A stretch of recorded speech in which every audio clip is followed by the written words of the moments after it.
Making headlines this hour. Tourism Minister reveals the most significant benefit of operating a wide-body aircraft is that it enables the Maldives to safeguard national security and respond to emergencies when required. Economic Minister says the newly launched Male taxi line service has received an overwhelmingly positive response since its introduction. BML launches a new feature called Investments, allowing customers to invest US dollars or USD directly with the bank.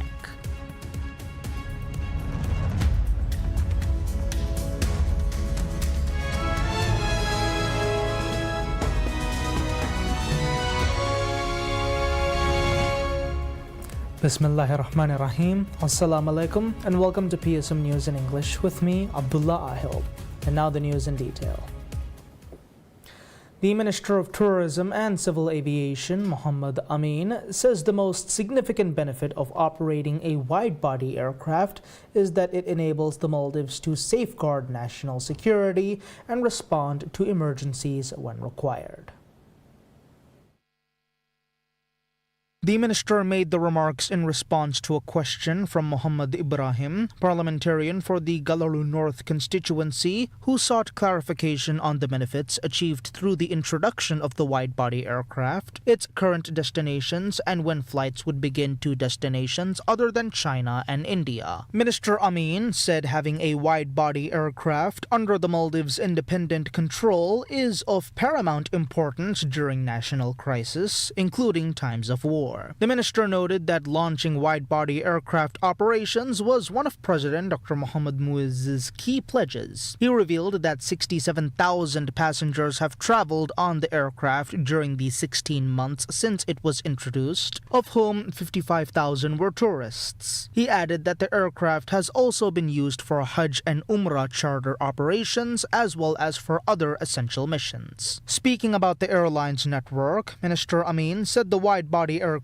is currently operating flights to 3 destinations in China, as well as Australia and Saudi Arabia, in addition to other destinations based on demand. Maldivian, the national airline, currently operates both scheduled and charter services to several international destinations using its 264-seat wide-body aircraft. The government is aiming to further expand the airline's international network by launching services to additional destinations. In line with President Dr. Mohamed Muizz's pledge, the government is also working to acquire a second wide-body aircraft for the national airline. Island Aviation is currently working to bring the aircraft to the Maldives by the end of this year. The airline has also announced that agreements have been signed to launch Maldivians' wide-body services to South Africa, with operations expected to begin in the near future.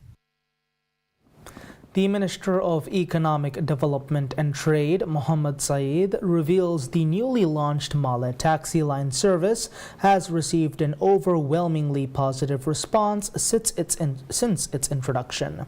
Responding to a question from PSM News during a press conference at the President's office, the minister shared statistics on the performance of the service.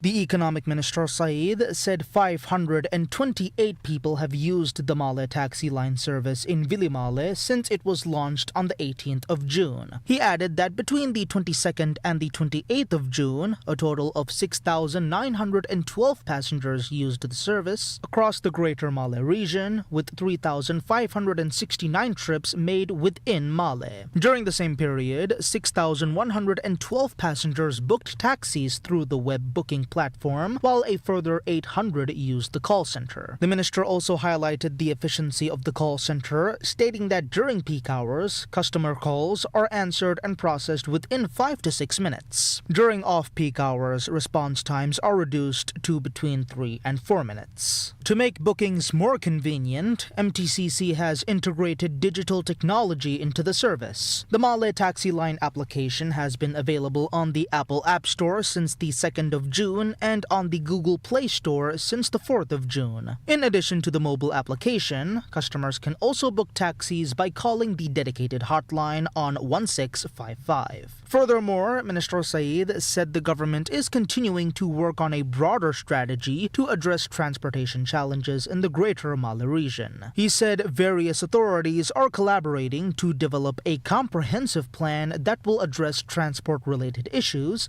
including parking and road management. The Mali Taxi Line service was introduced under the guidance of President Dr. Mohamed Muiz with the aim of providing a comprehensive solution to transportation challenges faced by residents of the Greater Mali area. The Minister of Arts, Culture and Heritage, Hina Walid, says the launch of the digital marketplace Kriyatal has established a new avenue for income generation within the Maldivian creative sector. She made the remarks in an interview with PSM News following the platform's formal unveiling. Revenue while retaining full ownership rights over their work. Minister Hina characterized the initiative as a significant development that enables the nation's youth to showcase their talents and distribute their work globally. The system is designed to expand the international promotional reach of the Maldives. This is emerging as a highly significant platform for creators, including documentary producers, photographers, filmmakers, and diverse content creators operating across various disciplines of this art, Minister Hina said. Alongside this, the content uploaded to the platform is effectively becoming commercialized material that can be sold. Consequently, an opportunity to generate income is being facilitated through this initiative for all individuals working within the creative sector. The Visit Maldives Corporation stated the marketplace extends beyond a digital storefront, describing it as an instrument for advancing the nation's broader creative economy and projecting authentic Maldivian narratives to a global audience. The newly appointed ambassador of the Maldives to the United Arab Emirates or UAE, Tariq Ibrahim, presents the copy of the credentials to the UAE government. The credentials were presented to the UAE's Minister of Foreign Affairs, Omar Obaid Al-Shamsi. During the meeting, Al-Shamsi welcomed Ambassador Tariq and wished him success in his new role. He also reaffirmed the UAE's commitment to further strengthening cooperation with the Maldives across various sectors for the benefit and well-being of the people of both countries. Ambassador Tariq commended the UAE's progress at the regional and international levels under the leadership of President Sheikh Mohammed bin Zayed Al Nahyan. He also reaffirmed his commitment to further strengthening and expanding bilateral relations between the Maldives and the UAE across a range of sectors. The Maldives and the UAE share close and long-standing ties. According to the government, cooperation between the two countries continues to grow in areas including environmental protection, climate action, tourism, and renewable energy. President Dr. Mohamed Muiz appointed Tariq as the Maldives ambassador to the UAE last Thursday after receiving parliamentary approval for the appointment on the 22nd of June. Tariq previously served as Minister of Tourism and Environment under the current administration. The ambassadorial post became vacant after the former ambassador to the UAE, Mohammed Hussein Sharif, was removed from the position on the 6th of April. Parliament approves the appointment of Mohammed Shakil as President of the Elections Commission of Maldives or ECM. During parliamentary sitting, 51 members voted in favor of the appointment, while 8 voted against. Under the current composition of the parliament, at least 30 votes are required to approve appointments to independent institutions. The position became vacant following the resignation of former Elections Commission President Mohammed Zahid from both the presidency and his membership of the commission. Under the law, a president can only be appointed after the commission is its full complement of members. Following the appointment, the president submitted Shakil's name to the parliament on Monday for approval as president of the Elections Commission. Shakil previously served as a member of the Elections Commission from the 3rd of December 2014 to the 9th of December 2018. Before that, he served as the Commission's Director General from the 1st of September 2013 to the 3rd of December 2014. Most recently, Shakil served as Managing Director of the Maldives Hajj Corporation.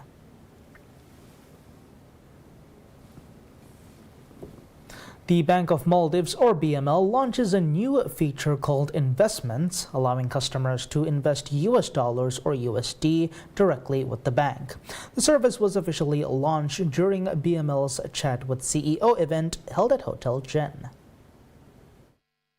The feature has been integrated into the bank's mobile app and internet banking platform, enabling customers to view real-time information on active daily investment pools, offering different rates of return and complete transactions online. Under the new feature, customers who invest US dollars will receive the equivalent amount in Maldivian rupiah or MVR instantly into their account. The profit generated from the investment will be credited to the customer's MVR account the following day. BML said investments are divided into different pools with varying rates of return, allowing customers to earn profits of up to 25%. Speaking at the launch, BML Chief Executive Officer Muhammad Sharif said the feature creates an opportunity for customers to invest US dollars while earning attractive returns. He said the initiative is also designed to help the bank secure the foreign currency needed for its wider operations. He also highlighted the growing demand for foreign currency in the Maldives. He said the volume of US dollars sold each month for international purchases and services through debit and credit cards has increased 3.7-fold over the past 5 years. According to the bank, it now sells an average of 39.3 million US dollars each month for card transactions, while the number of customers using international card services has more than doubled. A live demonstration of the investments feature was presented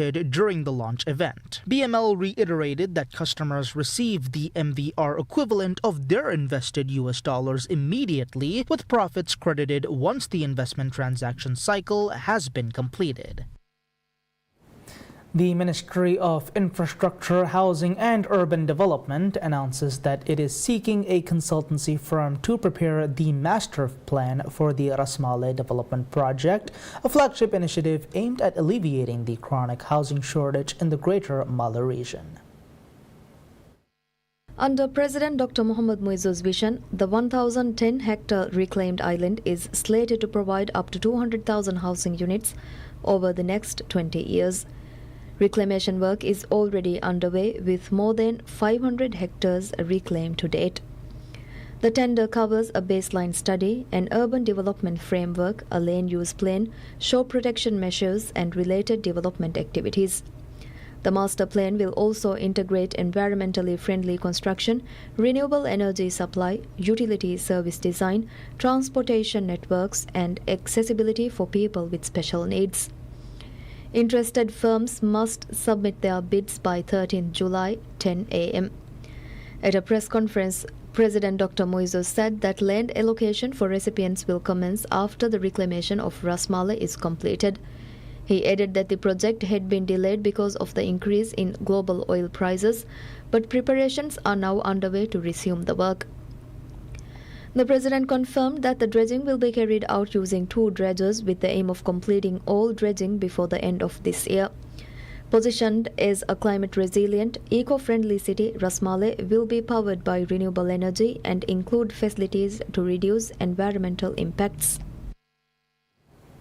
The Visit Maldives Corporation inaugurates Creatal, a digital marketplace engineered to connect independent creators with tourism enterprises, government agencies, and foreign missions. Unveiled at the Public Service Media headquarters by the Minister of Arts, Culture and Heritage, Hina Walid, alongside the CEO and Managing Director of the Visit Maldives Corporation, Ibrahim Shiuri, the initiative modernizes the procurement of visual assets required to promote the nation.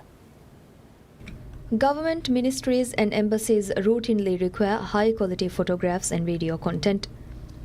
CEO and Managing Director of Visit Maldives Corporation, Ibrahim Shiri, noted that the previous reliance on manual sourcing necessitated a streamlined approach.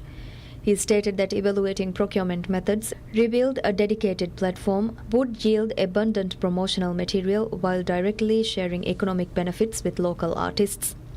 Public service media serves as a foundational partner. As such, the Managing Director of PSM, Mohammad Shakib, announced that selected historical media from the national broadcaster's extensive archives will be accessible. Creatol empowers creators to establish verified profiles, upload assets, dictate pricing structures, and generate direct income whilst retaining intellectual property ownership. VMC envisions the platform as a critical instrument to advance the creative economy and disseminate authentic narratives internationally.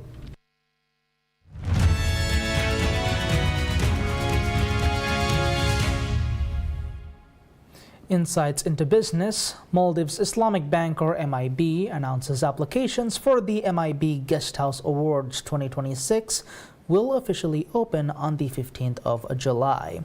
The bank has also published the eligibility criteria for the awards.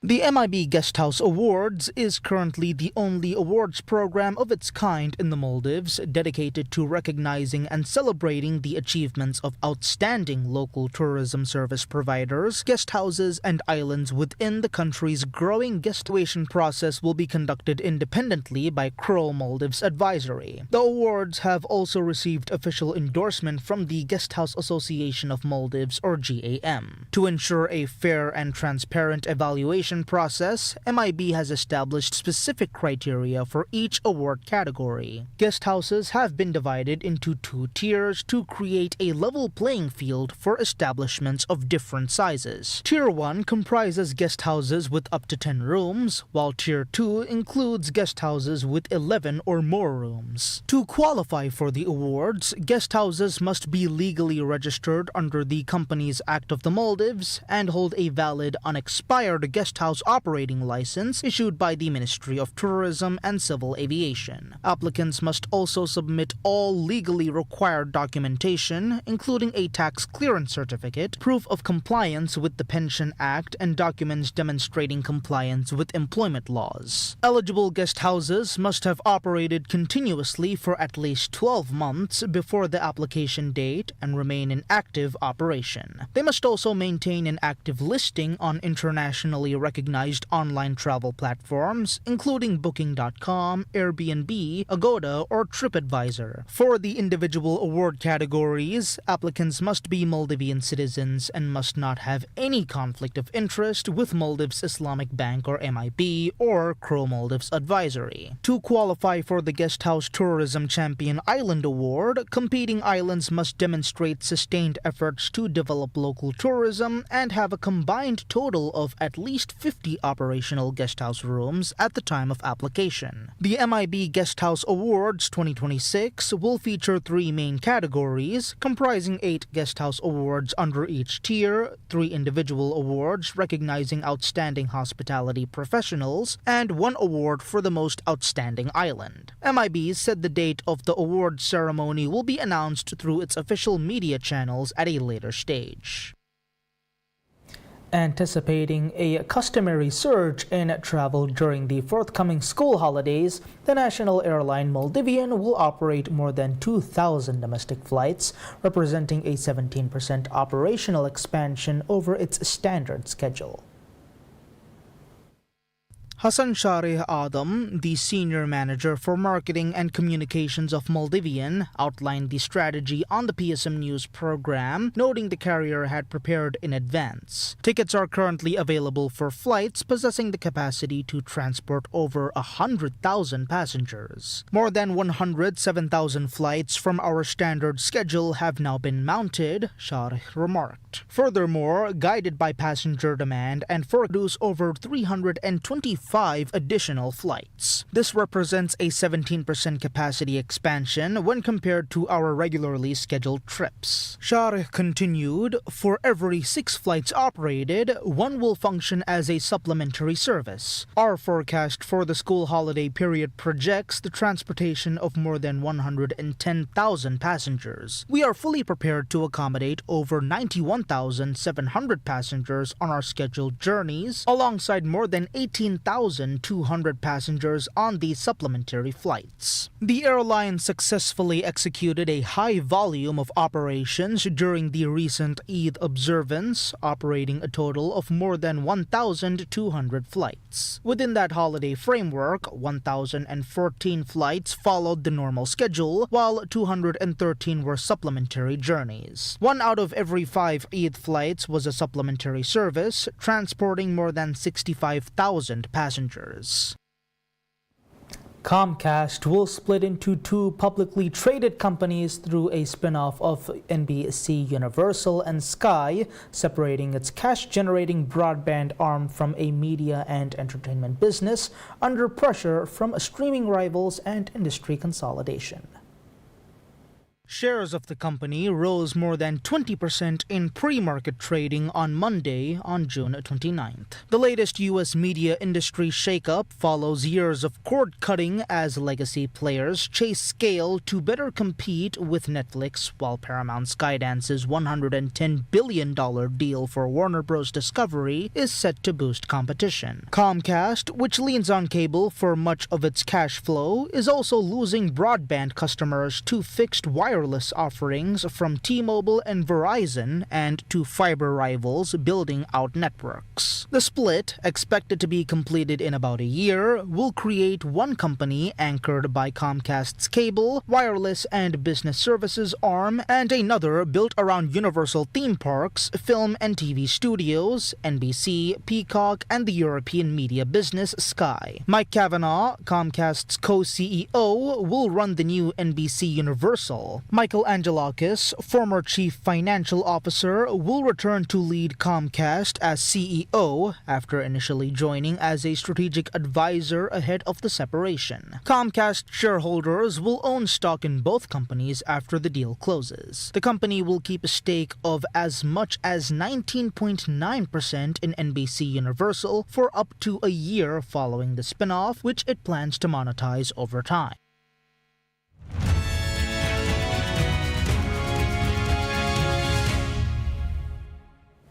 Updates on international affairs. Vessels were seen sailing in the Strait of Hormuz off the coast of Iran's Bandar Abbas as Iranian and U.S. negotiation teams were due to meet in Doha this week. However, Iran said on Monday, June 29th, that no meeting between Tehran and Washington in Doha was scheduled as weekend missile fire by both sides tested an interim ceasefire to end their 4-month-old war. The U.S. and Iran gave themselves at least 60 days to implement the 14-point Memorandum of Understanding to extend an April ceasefire, discuss Iran's nuclear program, and negotiate a permanent truce. But progress has been halting, with each side accusing the other of violating agreed terms. After the U.S. and Israel attacked Iran on February 28th, maritime traffic through the Strait of Hormuz, the narrow choke point that previously carried about a fifth of the global oil trade, came to a virtual standstill.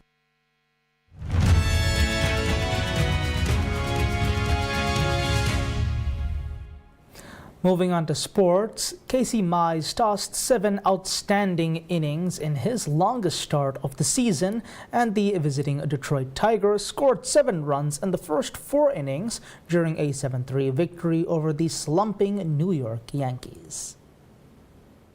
The right-hander constantly got ahead of hitters and tied a career high with 10 strikeouts. It was Mize's 3rd career double-digit strikeout game, and he finished his outing by fanning 5 of the final 6 hitters. Mize threw 58 of 88 pitches for strikes after getting tagged for 4 runs by the Yankees on Tuesday in Detroit. Rookies Hao-Yu Lee and Kevin McGonigal drove in 2 runs apiece for the Tigers, who bounced back after a pair of late-inning home home losses to the Houston Astros. Matt Vierling, Dylan Dingler, and Spencer Torkelson also drove in runs as the Tigers scored 5 unearned runs due to errors by New York third baseman Jose Caballero and left fielder Cody Bellinger. Torkelson hit an RBI single in the first off Ryan Weathers 3-6 after Dingler doubled and advanced on a passed ball by catcher Austin Wells. Zach McKinstry started the second with a single and scored when Caballero made a throwing error on a grounder by Vierling. Dingler followed Caballero's errant throw with a sacrifice fly, and the Tigers loaded the bases for Lee,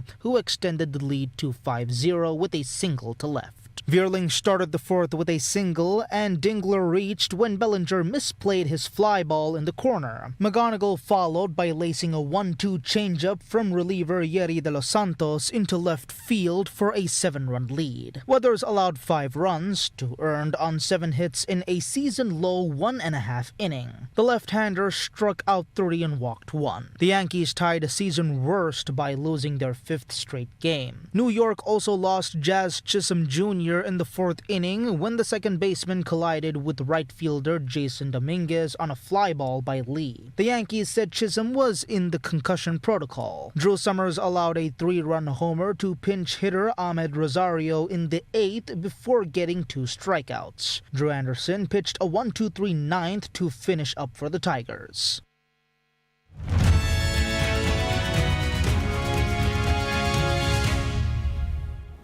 Sarajevo, the capital of Bosnia and Herzegovina, is a small city with a lot of history. Take a look at historic Sarajevo, called the Jerusalem of Europe.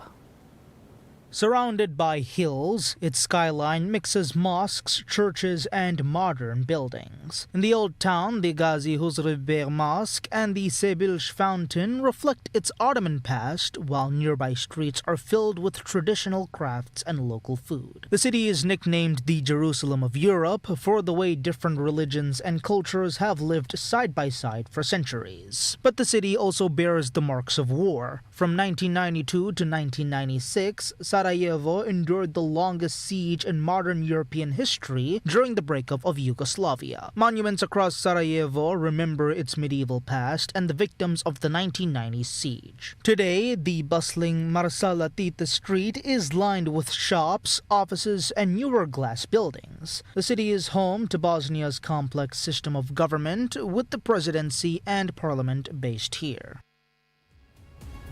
And that's all the news we have for today. We'll be back with any further updates. Until then, I'm Abdullah Ail from PSM News.